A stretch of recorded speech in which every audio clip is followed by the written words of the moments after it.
दोस्तों, जिस दिन का इंतजार था वो दिन आ गया। असदुद्दीन ओवैसी ने जो ऐलान किया है उसे देखने के बाद यकीन मानकर चलिए कि विपक्षी पार्टी चाहे वो कोई सी हो, सब बेचैन नजर आ रही है। इस बार असदुद्दीन ओवैसी ने सीधे सीधे कई सवाल ताक दिए हैं। ये सवाल खुद की पार्टी को सत्ता में लाने के लिए नहीं है, ये सिर्फ सवाल है उन मुसलमानों के लिए जो वोट कास्ट करता रहा, कभी किसी वजह से कभी किसी वजह से। लेकिन इस बार असदुद्दीन ओवैसी ने जो समीकरण खड़ा किया उसने मुसलमानों को इतनी ताकत तो दी कि आखिरकार महागठबंधन को भी आगे आकर यह कहना पड़ा कि हम मुसलमानों से मोहब्बत करते हैं, हम उन्हें प्रतिनिधित्व देना चाहते हैं। यही नहीं, मसला सिर्फ महागठबंधन तक सीमित नहीं है, वो तो एक हद तक सोचते भी हैं। वो एनडीए, वो बीजेपी, वो नीतीश कुमार, वो चिराग पासवान जो कल तक वक्फ बोर्ड संशोधन बिल के और कानून के साथ खड़े थे, अब उनको भी मुसलमानों की चिंता सता रही है। ऐसा असदुद्दीन ओवैसी ने क्या कहा और उसके फौरन बाद आरजेडी ने ऐसा क्या कर दिया कि अब खिल्ली भी उड़ रही है। कई सारी चीजें निकलकर सामने आ रही हैं, एक एक चीज दिखाऊंगा। नमस्कार, मैं हूं प्रज्वल गौतम और आप देख रहे हैं टीवी 10 भारत। बिना देर किए पहले असदुद्दीन ओवैसी का यह बयान सुनिए। जब विधानसभा के चुनाव आएंगे, जब विधानसभा के चुनाव आएंगे, 20 साल आपने नीतीश को वोट दिया, 15 साल आपने लालू को वोट दिया, क्या हासिल हुआ आपको बताओ?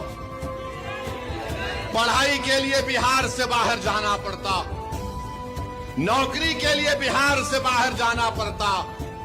मुझे माफ कर दीजिए अगर मैं जो अब कहने वाला हूं, आपका हाल ऐसा है कि सिर्फ मनी ऑर्डर पर आपका घर चलता है। ये एक बड़ा सवाल उठा दिया है। देखिए, आप अपने अपने हिसाब से अपनी अपनी रणनीति तैयार करते रहिए। मैं कोई असदुद्दीन ओवैसी का समर्थक नहीं हूं और असदुद्दीन ओवैसी की पार्टी से नहीं हूं कोई, इसलिए बोल रहा हूं। मैं तो खुल्लम खुल्ला कहता हूं कि जो संविधान और कानून की बात करेगा, जो जनता के हक की बात करेगा, उसके साथ खड़ा रहना है। मैं सिर्फ यह आपको दिखा रहा हूं कि बिहार के समीकरण को कैसे बदला है। आप ये माने या ना माने कि मुसलमानों का जो वोट बैंक है वो सिर्फ और सिर्फ सत्ता में आने की सीढ़ी के तौर पर इस्तेमाल किया जाता रहा। हाँ, कुछ खुशफहमियां पाल लीजिए, और जो मैं अब कहूंगा शायद आपको यह बुरा लग जाए।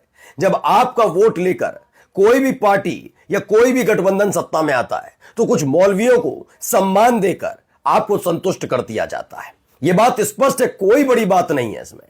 वरना आप सोचिए कि सिर्फ और सिर्फ अपनी जात और धर्म के आधार पर नहीं, बल्कि मुसलमानों का वोट लेकर अपनी पार्टी को मजबूत करने वालों ने कितने मुख्यमंत्री, कितने उप मुख्यमंत्री और कितने मंत्री मुसलमान जाति से दिए, समुदाय से दिए, बताइए। यही तो है। इस बार असदुद्दीन ओवैसी ने वाकई झकझोरा है। वो किंग मेकर बने ना बने, ये जनता का फैसला होगा। ये मेरा चैनल तय नहीं करेगा, ये तय करेगी बिहार की जनता, चाहे वो हिंदू हो या मुसलमान। लेकिन ये देखना होगा कि आज सारे के सारे जितने भी हैं जो कल तक ये कहते थे कि मुसलमानों के लिए कह दिया गया नमक हराम शब्द का इस्तेमाल, उनकी पार्टी तक बेचैन नजर आ रही है। खैर, अब आइए पहले दूसरी आवाज सुनिए। यहां क्या हो रहा है, यहां पर भी सवाल उठ रहे हैं। समाज में भी एक ऐसा समाज बनाओ कि जो लोग गलत करने वाले हो वो सर झुका के रहें, जो लोग सच्चाई के साथ जीते हैं वो सर उठा के रहें। तो वाकई आवाज तो उठाई है, अमौर से आवाज उठी। परिवर्तन और मजबूत प्रतिनिधित्व के लिए सिर्फ एक नाम। अमौर की आवाम अच्छी तरह जानती है कि जमीन पर काम करने वाला, जनता के हक की आवाज बुलंद करने वाला चेहरा सिर्फ जनाब अख्तर उलेमान है साहब है। विधानसभा में मजबूत और ईमानदार प्रतिनिधित्व की बात हो तो AIMIM ही वह सियासी तहरीक है जो बगैर झुकाव सिर्फ इंसाफ और बराबरी की बात करती है। मैं फिर कहता हूं कि यह जिम्मेदारी अमौर की जनता की है। वो हिंदू मुसलमान जो भी हैं, AIMIM को चुने न चुने ये उनकी मसला है। मैं सिर्फ यहां पर आपको बताने आया हूं कि अब तक बात किसकी चलती थी, क्या अपने बिहार चुनाव को लेकर, क्योंकि बिहार उत्तर प्रदेश में जो चुनाव होता है ना, वो उत्सव के तौर पर मनाया जाता है। और भी राज्यों में चुनाव होता है लेकिन इतनी सरगर्मियां नहीं होती। उत्तर प्रदेश में जनवरी से आप जाकर देखिएगा माहौल बनने लग जाएगा, जबकि चुनाव में 2027 में जनवरी के बाद से फौरन आप देखिएगा पूरा उत्तर प्रदेश सियासी तौर पर उठ खड़ा होगा।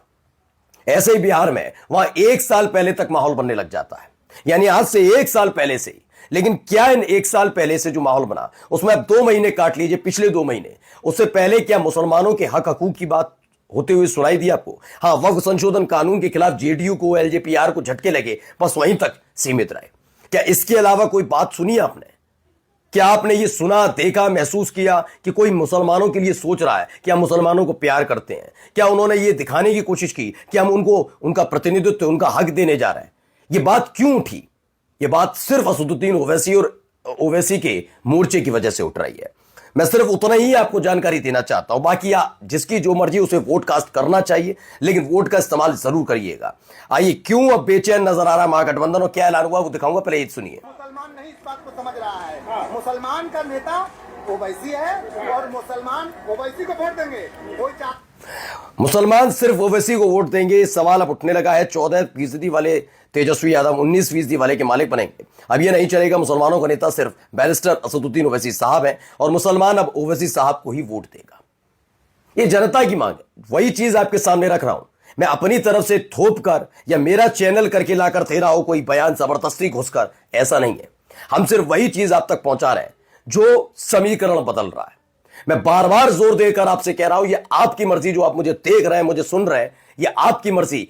MIM को वोट दो, मत दो, ये आपकी स्वतंत्रता है। लोकतंत्र में किसी की हिम्मत और हैसियत नहीं है कि जबरदस्ती आपका वोट छीने। और जो वोट छीनता है उसके साथ क्या होता है सब ने देख लिया है। फिलहाल समीकरण जो है, मैं इसीलिए कह रहा हूं, 2 महीने पहले कोई पूछता भी नहीं था, कोई बात ही नहीं कर रहा था।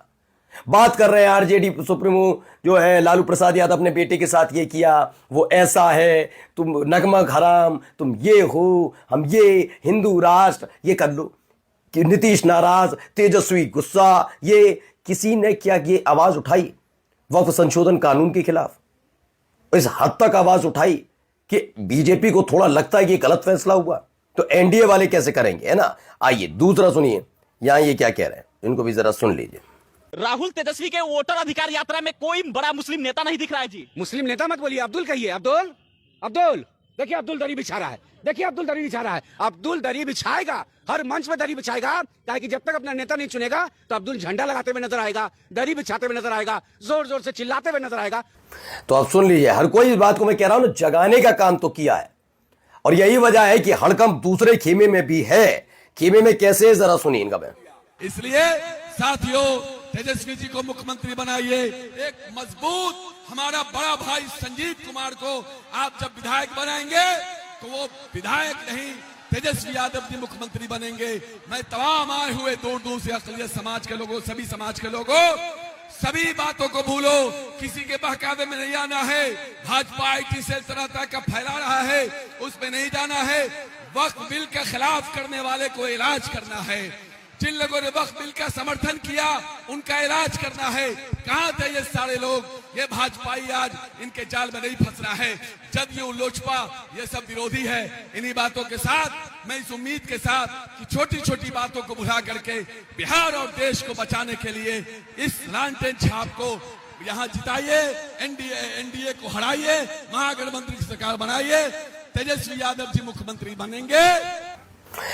कहते हैं कि भाई वक्फ बिल अचानक से याद आ जाना। आपने बताइए, आखिरी बार वक्फ संशोधन कानून का जिक्र RJD के मुंह से, तेजस्वी यादव के मुंह से 1 महीने पहले तक नहीं सुना। मैंने कहा ना, दलित, महादलित, पिछड़ा, महापिछड़ा, इस पर बातचीत हो रही है, सिर्फ इसी पर। इसके अलावा किसी पर बात नहीं हो रही थी, अब सब पर बात हो रही है। तस्वीरें भी जारी की जा रही हैं। देखिए, बताया जा रहा है कि नहीं नहीं भाई, हमारे साथ भी मुसलमान है, मुकेश सहनी भी हैं, तेजस्वी भी हैं। एक व्यक्ति को बिठा लिया। शौकत अली लिखते हैं, बिहार इलेक्शन तक के लिए अब्दुल को तेजस्वी ने दिया बड़ा सम्मान, बिठाया उड़न खटोले में, पर डिप्टी CM तो नहीं देंगे।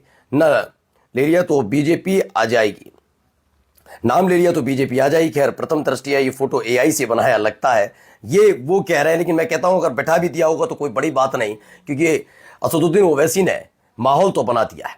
अब बौखलाहट देखिए, कितनी ज्यादा बौखलाहट है। RJD के कद्दावर नेता कैसे 2 बार के एक विधायक है डॉक्टर शमीम अहमद को क्या कह रहे हैं, जरा सुनिए।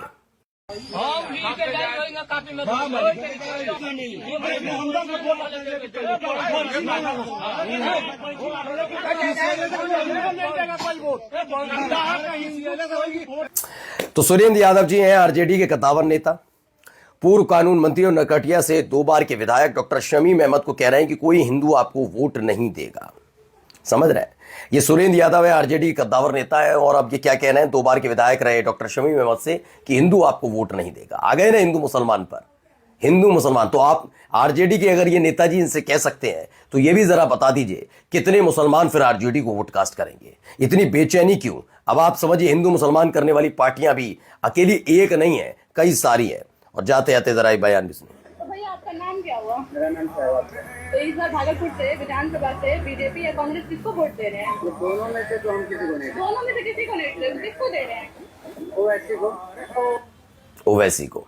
मैंने यही कहा ना आपसे। और मसला ये नहीं है कि ये कह क्या रहे हैं, कर क्या रहे हैं, एक वोट से चीजें बदलेंगी, लेकिन यकीन मानकर चलिए झकझोरा तो है। कई सारे मुद्दों को पीछे छोड़कर आज सवाल सिर्फ इतना ही है कि इतने सालों तक आपकी पार्टी के लिए, आपके परिवार के लिए, आपकी सरकार के लिए, आपको सत्ता में लाने के लिए जो कम्युनिटी लड़ती रही, उसको आखिर मिला क्या? इस बार सवाल क्यों नहीं उठ रहा था? इस बार बोल क्यों नहीं रहे थे? अब जब AIMIM ने सवाल उठाना शुरू किया तो मुसलमान जागा, और जब जागा तो पसीने छूटे हैं बड़े बड़े राजनीतिक दलों के। नमस्कार।